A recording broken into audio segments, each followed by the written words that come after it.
තමාගේ ළමයි තනි කරලා කියලා. මම නන්දන උදය කුමාර ලංකා ට්‍රාන්ස්ෆෝර්ම සේවක සංගමේ කැඳවුම්කරු.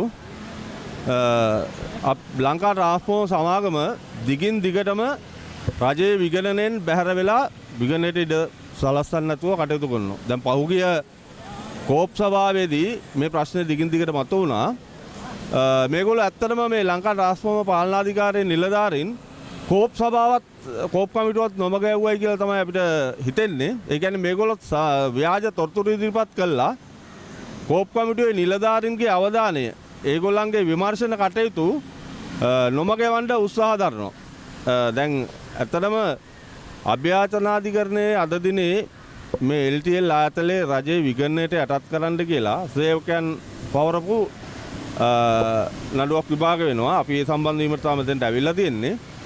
දැන් ඇත්තටම අපිට කියන්න උවමනා වෙලා තියෙන්නේ මේ LTL පාලනාධිකාරය මේ රටේ ජනතාවට එහෙම නැත්නම් විදුලි බල මණ්ඩලයට අහිමි කරලා තියෙන මුදල විදුලි බල මණ්ඩලයේ කොටස් අයිතිවාසිකම් වෙනුවෙන් ලැබිය යුතු ප්‍රතිලාභ ඒ අදාළ කොටස මෙන්න මේක ලැබෙනවද කියන එක හරියට තීරණය කරන්නේ කොහොමද මේ රජයේ විගණකාධිපතිවරයා මේක විගණනය කරන්නේ නැතුව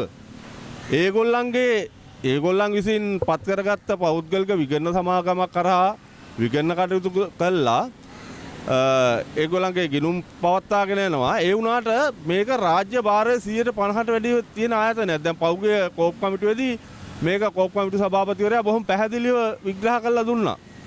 ආයතනයේ නිලධාරීන් මේ තමන්ගේ ප්‍රගතිය එහෙම නැත්නම් තමන් පෞද්ගලික ආයතනයක් වශයෙන් මේ විශාල දුරක් ඇවිල්ලා තියෙනවා ලොකු ප්‍රගතියක් අත් කරගෙන තියෙනවා කියලා තමන් කළා තියෙන වංචාවෙන් අවභාවිතාවෙන් ගැලවෙන්න උත්සාහ කරනවා.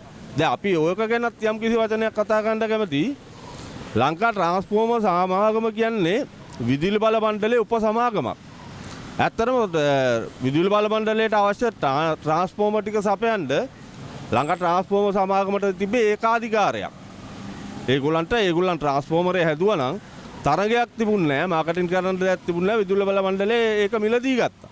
ඒ වගේම තමයි තාප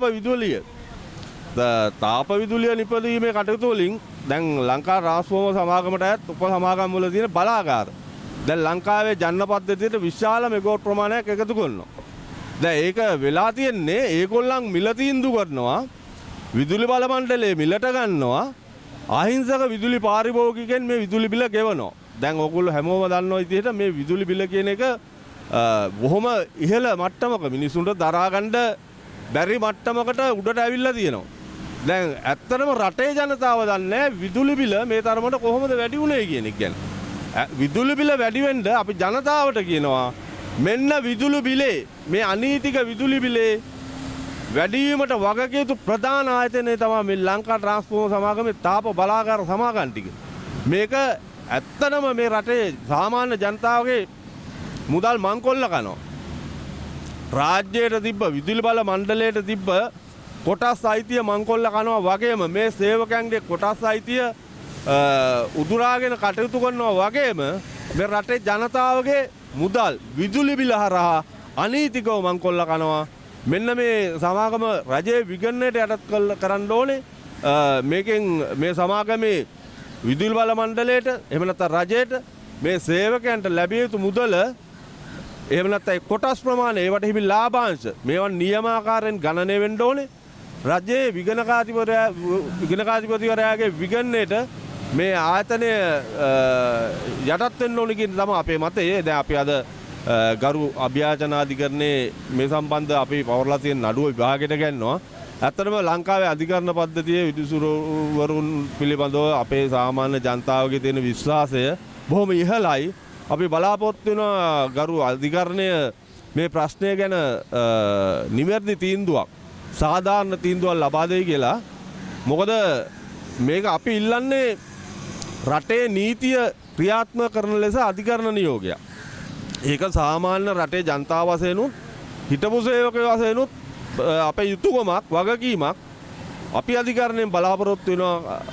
අධිකරණයේ මැදිහත් වෙලා මෙන්න මේ ලංකා ට්‍රාන්ස්ෆෝර්මර් සමාගම රජයේ විගණකාධිපතිවරයාගේ විගණනයට යටත් කරන ලෙස මැන්ඩමු ස්ට්‍රීට් ආඥාවන් නිකුත් කළයි කියලා බලාපොරොත්තු වෙනවා. ඒ වගේම අපි අධිකරණ පද්ධතිය ගැන දැඩි විශ්වාසයෙන් කටයුතු කරනවා. දැන් කෝප් කමිටුවේ මේ සම්බන්ධයෙන් කරපු සාකච්ඡාවල ප්‍රතිඵලය මොකක්ද ඔබතුමාලා? COPE කමිටුවට LTL පාලනාධිකාරය කැඳෙව්වා. අපි ඒවා සියලු දේවල් මාධ්‍ය තුලින් දැක්කා, නිල මාධ්‍ය තුලින්. එතෙන්දී අපිට කියන්න ඕන කාරණා දෙකක් තියෙනවා. එකක් LTL පාලනාධිකාරය මේ කෝප් කමිටුව සහ පාර්ලිමේන්තුව හැල්ලුවට ලක් කළා. ඒක පැහැදිලිවම කියන්න ඕන කාරණයක්. මොකද එතනට ගිහිල්ලා බොහොම ව්‍යාජ තොරතුරු ඉදිරිපත් කළා. එකක් කියනවා නම් මේ ආයතනය පටන් ගැන්ම ගැන. දැන් ඒගොල්ලෝ කියනවා UD ජයවර්ධන කියන මහත්මයා තමයි මේ ලංකා ට්‍රාන්ස්ෆෝර්මර් සමාගම පටන් ගත්තේ කියලා. මේක ඇවිල්ලා අමූලික බොරුවක්. UD ජයවර්ධන කියන්නේ ට්‍රාන්ස්ෆෝර්මර් සමාගම පටන් ගන්නකොට හිටපු සැලසුම් ඉංජිනේරුවරයා. මේ ආයතනය පටන් ගත්තේ චන්න අමරසිංහ කියන විදුහල් මණ්ඩලයේ හිටපු බොහොම කීර්තිමත් ඉංජිනේරුවරයෙක්. ඊට පස්සේ එතෙන්ට එම තනතුරට ආවා ඊලියන්ද සිල්ලා කියලා තව තරුණ ඉංජිනේරුවරයෙක්. දැන් මේ පාලනාධිකාරය කළේ ඒ වෙලාවේ UD ජයවර්ධන ආරා මේ පාලනාධිකාරය කළේ මේ සේවකයන්ම මුසි ගන්නලා ඔය ඊලියන්ද සිල්ලා කියන දෙවෙනි සාමාන්‍ය අධිකාරිවරයාව Tamanට රැකියාව කරගෙන ආයතනයේ ඉන්න බැරි මට්ටමට මේ සේවකයන් මුසි ගන්නලා හූ කියලා නොඑක් පරිභව කළා රැකියාව අත්තර දාලා තැන්ටම කටයුතු කළා. ඒක එක කාරණයක්.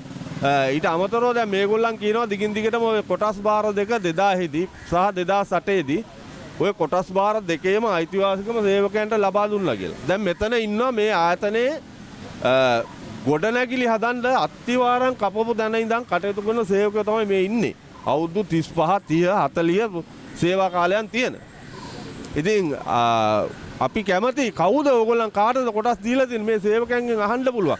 අපි කැමති කෝප් කමිටුවේ සභාපතිතුමා මේ සේවකයන් කැඳවලා මේ ගැන යම් විමසීමක් කරනවා නම් එතුමාට මීටත් වඩා මේක ගැන පතුලට කිඳා බෑලා හොයා බැලීමක් කරන්න පුළුවන්. කොහොම නමුත් කෝප් කමිටුව තීරණය කළා තියෙනවා අවසාන වශයෙන් LTL ආයතනයේ රජයේ විගණකාධිපතිවරයාගේ විගණනයට යටත් කරන්න කියලා. ඔබතුමා සඳහන් කරා අද නඩුව විභාගයට ගන්නවා කියන එක. එතකොට දැන් මේ වගේ වෙලාවක මේ අධිකරණ භූමිය ඉදිරිපිට මේ වගේ උද්ඝෝෂණයක් විරෝධතාවයක් කරනකොට කවුරු හරි චෝදනා කරොත් එහෙම ඔබතුමන්ලට නෑ. ඉතින් ඒක අපිට තියෙන ප්‍රශ්නේ එහෙම චෝදනාවක් කරනවා නම් කරන්න වෙන්නේ අපි මේ රටේ නීති අනුපනත් ටික උල්ලංඝනය කරනවා නම් ඇත්තරම අධිකරණය හැමුවේ අපි නඩුව ගොනු කරලා තියෙන්නේ රටේ නීතිය බලාත්මක කරන්න කියලා. රටේ නීතිය රජයේ විගණකාධිපතිවරයාට රටේ නීතිය ක්‍රියාත්මක කරන්න ඉඩ දෙන්නේ නැතුව LTL ආයතනයේ වැඩ කරනකොට ඒකට විරුද්ධව තමයි අපි උසාවියට ගිහිල්ලා තියෙන්නේ. ඉතින් මෙතන අපි කරන්නේ අපි මේ උත්සාහන් තියෙන විරෝධතා පත්‍රිකා මේ දැන්වීම් පුරු සියලු දේවල් තියෙන්නේ මේ රජයේ විගණකාධිපතිවරයාට ඉඩ පාසුකම් සලසන්න කියලා මේ LTL ආයතනයේ විගණනයට ලක් කරන්නේ. දැන් මේ ක්‍රියාමාර්ගයේ මේ නඩු ක්‍රියාමාර්ගයට බහලා තියෙනවා. ඒකත් අසාර්ථක වුණොත් ඒ ගැන විශ්වාසයක් තියාගෙන ඉන්නවා ඉතින්. නමුත් ඊගාවට ඔබතුමන්ලා මොකද්ද මේ සම්බන්ධයෙන් ඊගාවට ගන්න පියවර? නෑ මැත්තනම ඉතින් අපිට අධිකරණ පද්ධතිය ගැන නම් මහත් විශ්වාසයක් තියෙනවා. ඒ වගේම වර්තමාන රජය ගැනත් අපේ දැඩි විශ්වාසයක් තියෙනවා. මෙතුවක් කල් මේ රට පාලනය කරපු අයවලුන් වගේ නෙමෙයි මේගොල්ලන් රටේ නීතිය ක්‍රියාත්මක කරන්න අසාධාරණයට දූෂණයට වංචාවට වැටවල් බඳී කියලා. මේක හොඳම පූර්වාදර්ශයක් රජයේ සේවකයන්ට දෙන්න පුළුවන් ආයතනයක් තමයි මේ LTL ආයතනය. මොකද රාජ්‍ය දේපලක් මෙහෙම වංචනික ලෙස අත්පත් කරගත්ත අවස්ථාවක් ලංකාවේ මං හිතන්නේ මීට වඩා හොඳ උදාහරණයක් හොයාගන්න පුළුවන් වෙයි කියලා. ඉතින් වර්තමාන රජයටත් පුළුවන් මේ ආයතනය ගැන නිසි විමර්ශනයක් කළා මේකේ යම් අවභාවිතාවන් වෙලා තියෙනම් ඊට විරුද්ධව නීතිය ක්‍රියාත්මක කළා සමස්ත රාජ්‍ය යාන්ත්‍රණයටම හොඳ පණිවිඩයක් දෙන්න. ඉතින් අපි බලාපොරොත්තු වෙනවා රජයේ කටයුත්තට මැදිහත් වෙයි කියලා.